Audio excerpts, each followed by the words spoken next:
We'd been doing science for the past few weeks. I teach 3rd grade at Dunbar Elementary, and I was trying, poorly, to explain the water cycle. Evaporation, condensation, precipitation.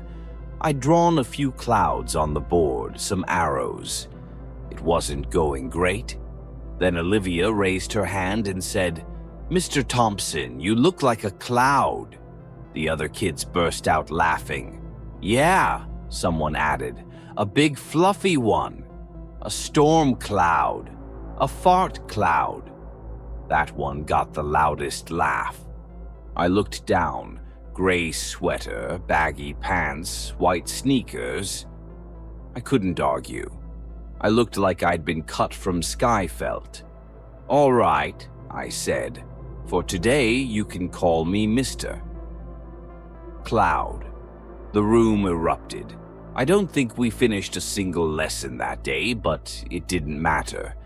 On the way home, I stopped by a thrift store, picked up a few gray hoodies, some white suspenders, and a beanie with a little puffball on top. I signed the receipt, Mr. Cloud. The cashier didn't blink. At home, I made hot cocoa and pulled up a documentary about weather patterns. Then I found myself watching vintage weather reports from the 80s on YouTube. The warmth of the announcers, the little sun icons on the map. It all felt strangely comforting. The next day, I went full cloud mode. Gray on gray everything. I brought in cotton balls and had the kids glue them to construction paper while we talked about cirrus and cumulus. Before dismissal, I passed out tiny marshmallows, cloud snacks. It stuck. The week after, I made a little cloud-themed activity pack. Mr. Cloud's rainy day puzzle page. I spent my evenings researching facts about clouds. Turns out a single cumulus cloud can weigh over 1 million pounds. I started a cloud fact of the day on the whiteboard. And every Friday I brought in homemade cloud cookies. Sugar cookies with little swirls of white frosting. But something was off with the first batch. Too dry. So I added cream cheese to the next one. Still not quite right. Then I thought, maybe they needed something personal. I pulled a few of my own eyelashes out, chopped them finely, and sprinkled them into the frosting. That batch was moist, almost perfect.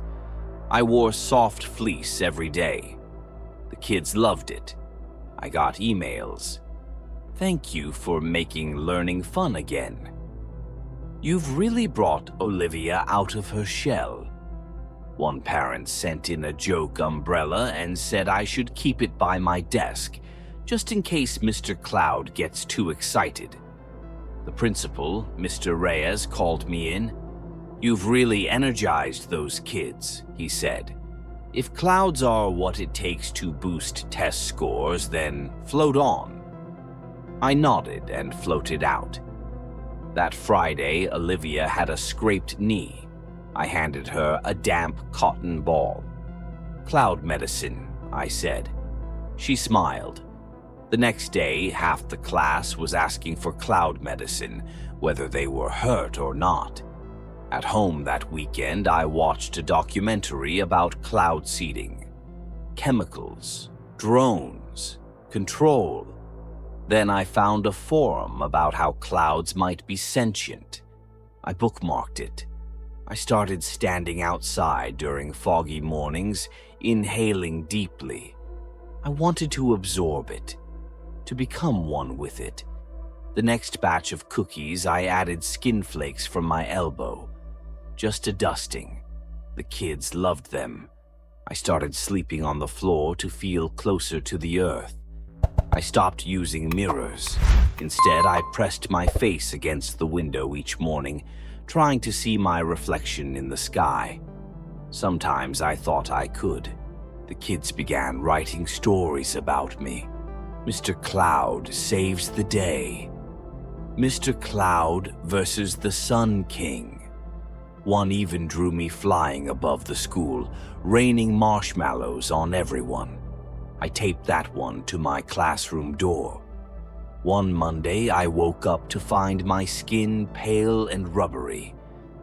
I poked it. It left a dent. I poked again. Deeper, spongy. I tore off a piece the size of a pencil eraser. No blood, just a white puff. I laughed. I started adding more of myself to the cookies. My scalp, the inside of my cheek, tiny shavings of my fingernail. The dough turned glossy, sticky. The kids said they tasted like dreams. That Friday, a local reporter came by. "We've heard about Mr. Cloud," she said. "Mind if we do a story?" She filmed me reading a weather book in a gray cardigan while kids munched cookies shaped like thunderclouds. The headline read, "Cloudy with a Chance of Genius." I watched the segment over and over. That night, I stood in the backyard, arms outstretched, mouth open. It started to rain. I didn't move. Later that month, I received a letter from the National Weather Service. They'd seen the news piece and wanted to talk.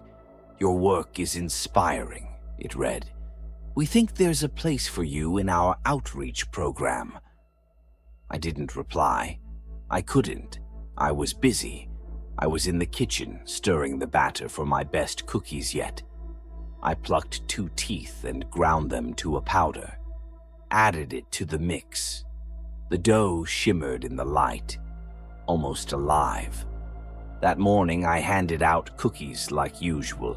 The kids looked tired, thin, pale. Cloud kids, I thought. Jimmy raised his hand. "Mr. Cloud, what's that on your neck?" I reached up.